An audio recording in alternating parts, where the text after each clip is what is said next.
Von Fry, legendary badass, not shy, telling you how it is, Von Fry will die. Well guys, back when the Hunger Games Catching Fire was starting up and it brought in a lot of cash and all this stuff, I posted on the IMDb forums, R.I.P action genre. And so I'm going to reiterate the points I posted there because I'd commented recently on a video by Rambo Rat for Life that he was doing with his pal Efri. And this was an hour-and-a-half long video. Hopefully we don't go quite that far, but I kind of feel like they meandered and reiterated too many of the same points. Much of their argument is similar to mine, that the action genre is dead and it has no immediate future on the horizon. But I have a different reasoning behind how I got to that conclusion. So this is going to be my rest in peace action movies epic rant. Hopefully it won't be an hour-and-a-half long, but here goes. So what I was saying is basically the movie studios have relied heavily on the bean counters to feed them data, to try to get them on trends and try to be ahead of the trend by ways of manipulating the audience and not really caring about the product that's on screen at all. And yeah, this is Vitamin Water Zero Glow. I'm on like one of the hardest difficulties on my exercise bike, so this is going to be brutal. But they have figured out that back in the old days, they were making these movies that appealed towards young men. They said, young men, that's the market we got to go after in the movies. That's who goes to the movies, that's who we're going to go after. And they made some really good material. Back in the old days, the action films featured, heaven forbid, real goddamn helicopters doing real shit. When's the last time you saw a real helicopter in a movie? Because everything I see is CGI. They can't even get a real helicopter. They're spending almost $200 million on a movie and they can't even get real helicopters. Real car wrecks, shot on film, no digital intermediate, no CGI squibs. Yeah, it's not real blood, but it sure looks like it when you have real blood squibs. It just, everything looks bad. They don't actually shoot anything. That's the way it is now, but how it got there, they said, well, you know what, we've got this Twilight Saga thing heating up, right? And it appeals to young women. And it's got this generic story of, oh, this one girl. Actually, Twilight's not even as bad about this as other stuff, but you make a story that empowers young girls. And I remember Joss Whedon described the series as Choose Your Boyfriend the movie. And that's a good way to put it, but what I'm seeing on the horizon, out right now, Divergent, The Hunger Games, everything that's similar to that. It's like this one girl is the future. She's the key to the world, okay? The future lies with this one special girl. She's special for whatever reason. She's important. And the girls watching it, they're like, I'm important. I'm like Katniss. I'm like Divergent chick. I'm special. You empower the young women, and then they go and say, I gotta see this movie. It empowers me.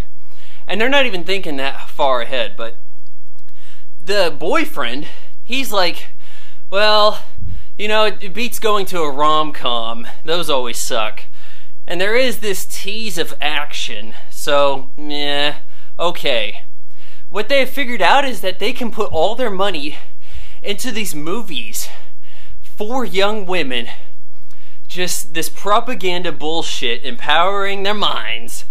Oh, young women are so damn special. We'll feed you that message. And we'll give you a hint of action so that your boyfriend comes along because it beats romantic comedy. And that's the only kind of movie they have to make. because guys who want to get laid fall for it. And that's what you got right now. You know, for a period of about 10 years, like, people didn't even really see it, but you look at the Resident Evil films, Mila Jovovich is not doing a great deal of action stuff for at least most of those, maybe the first half of them, but you've got your female doing the action. And you see that men are not allowed to do action anymore. If they are, it's because they're a superhero. And the superhero is the media's fun way of saying, here's your entertainment minus guns. We don't need guns anymore to show a story, to convey any of this message. We can feed you the action you want, but now it's in superhero safe form, PG-13, no guns allowed. Or if there are guns, the damage is mitigated. It's cut off camera. You know, I like to point out that The Dark Knight, Joker pulls up in this truck. There's a cop outside the door. Pop shoots him in the head. I guess we didn't actually see the reaction shot there. There was no cut to cop on the floor, brain missing on the ground next to him. But it was implied. And to me, the implied action should get just as much of a credit towards its rated R as actually seeing it. But it doesn't. So what you have now is these pansies, wusses running around, not actually doing anything. It's the tech people, computer engineers are working everything out. They got their physics engines going. You know, they got the geometry bouncing off the walls, all this stuff. And the talent on screen, you can't even begin to think that they can do any of this stuff that they are billed as being capable of doing. So that's your new action genre right there. This comic book genre, it's so easy to reboot. It lends itself to rebooting because stories get retold in comic books. These are based on comic book properties, but not necessarily comic book story arcs. In some cases, it looks like they're starting to go that way, where they're actually so out of ideas that you have something like X-Men Days of Future Past, where they just said, let's just steal this storyline. But how are they going to go about that and do it any justice? Because if they divert at all, you have fans of the comic book crying foul. If you stay true, then you gave them the same story they already know. Something I don't want to get involved with if I'm a filmmaker. But you have these properties, and they can make a lot of money. And then you set them up to fail, i.e. Spider-Man 3. You set it up to fail critically so that you have an excuse to reboot the franchise. You still made a lot of money, but you're saying, well, you know what, it didn't quite work out. You set it up to not work out. Now you have The Amazing Spider-Man, The Amazing Spider-Man 2. Who knows how far that's going to go? I mean, sure, I like the way his costume looks in the second movie, but can they actually beat the Spider-Man trilogy that Sam Raimi set up, even though the only one of that group I liked was Spider-Man 2? You have a franchise now that's working a rebooted origin story that no one needed to hear, and people are eating it up. And as long as people eat that up, there is no hunger for an original property.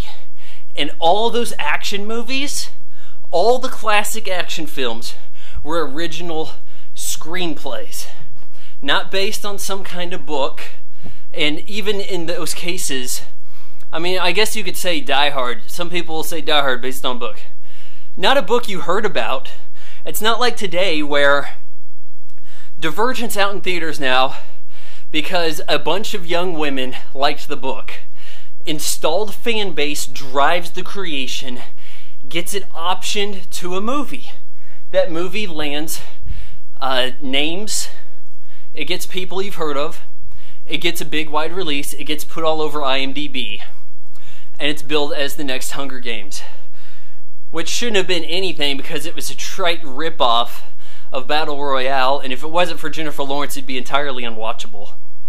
So that's what you have today. I wouldn't call that the action genre. The action genre I know deals with reality. There is suspense because the consequences are real. You don't say, oh, I have bullshit enabled and I can't die. I can bring people back to life because I'm whatever man. You don't deal with that kind of stuff in the action genre. It's a shame. It may be part of why I'm so cynical about movies, because my favorite genre has gone the way of the Western, where people don't care about it anymore, or it's so esoteric that it can't be considered for wide release, which just strikes me as blasphemous, because back in the days I remember, and yeah, sure, it's going on 20 years ago, say you had a movie like Speed. You couldn't make Speed today. Well, is there a comic book character people have heard of? No. Well, I'm sorry, we can't give you the money for that. We can't put it in theaters. Does it have Liam Neeson? Because people think Liam Neeson's an action star. I mean, he looks like he can get some stuff done. He looks tough. He doesn't look like John Matrix! You can't have that. I feel like there's some kind of conspiracy afoot to, like, just destroy the alpha male. Like, it's going to be so much easier to control society, to get them to see the movies we want them to see, if they don't have an alpha male to look up to idolize, and to be like. Like, maybe the women are behind this. It's like, you know, we can get the young women to think the way we want, and the men will play ball because they want to get laid. And someday soon we'll have a female president, because in the stories, the woman's always right. I mean, it's not really a conspiracy as much as it's an attempt to reshape culture. You know, continue with this trend. 50 years from now, men are being... We got the girly men. That's all we're going to have. There will be no manly men because they didn't get all the special privileges that women have gotten, where they say, oh, take your daughter to work day. There's no take your son to work day, so now boys don't know how to work. There's no league standing up for men's rights, crying foul whenever anything is done towards a man. Now, all I see is a guy gets kicked in the balls, and that'll win you 10 grand on America's Funniest Home Videos. That's about all men are good for these days. Yeah, guys, you let a lot of this happen to you when you allowed yourself to be controlled by women. You said, you know what? This guy may know how to make videos, but he's not a hot chick. Subscribe to the hot chick. Block this guy. That's the way I've been treated. And if you want to disagree with me, then why don't you try showing me some evidence? You know, I go into forums where I think I'm going to be welcomed, and instead I get chastised for not looking like a geek, not being a chick that people are going to stand up for on some kind of whimsical promise of sexual favors that'll never happen. You know, that's my life. I was unfortunate enough to enjoy something in my childhood that is now passé and forgotten about.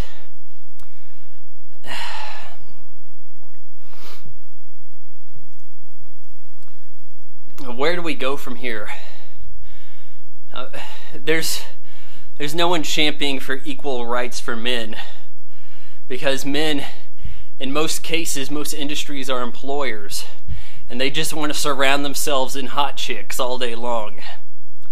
So unless you're the boss's son, you don't get any job.